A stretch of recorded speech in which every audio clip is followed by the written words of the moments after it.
তো বন্ধুরা, থার্মোকল দিয়ে আপনারা মোল্ডিং ডিজাইন কিভাবে বানাবেন এই ভিডিওর মাধ্যমে আপনাদেরকে দেখাতে চলেছি। তো চলুন নিচের ভিডিওটা ফলো করুন কিভাবে মশলা দিয়ে মোল্ডিং ডিজাইন বানাচ্ছে।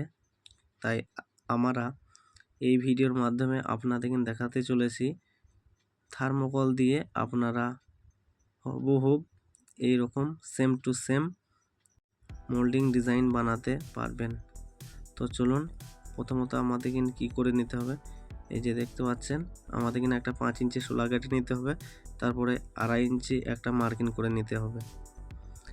তারপরে দেখুন আমাদের নিচের কাজটা, গেটের কাজটা আমরা থার্মোকল দিয়ে মোল্ডিং ডিজাইন করেছি।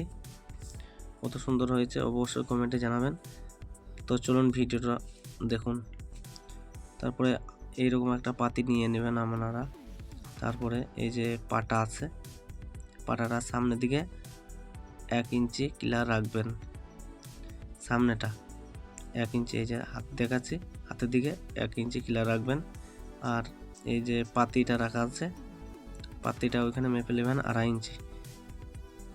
2.5 ইঞ্চি মাপার পরে আপনারা দেখে নেবেন পাতিটা কতটা মোটা, অতটা সরিয়ে নেবেন।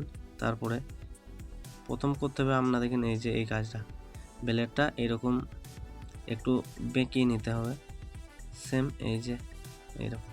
তো চলুন দেখুন কিভাবে কাটছি, এবং আপনাদের ফলো রাখতে হবে কাজটা সঠিক যেন হয়। ঠিক এইভাবে পেঁচাবেন, আস্তে আস্তে পেঁচাবেন। তো দেখুন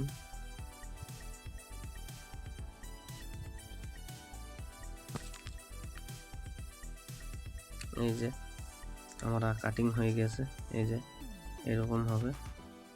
আপনাদের থার্মোকলটা 2 ইঞ্চি নিতে হবে, থার্মোকলটা কম নিলে হবে না, 2 ইঞ্চি নিতে হবে।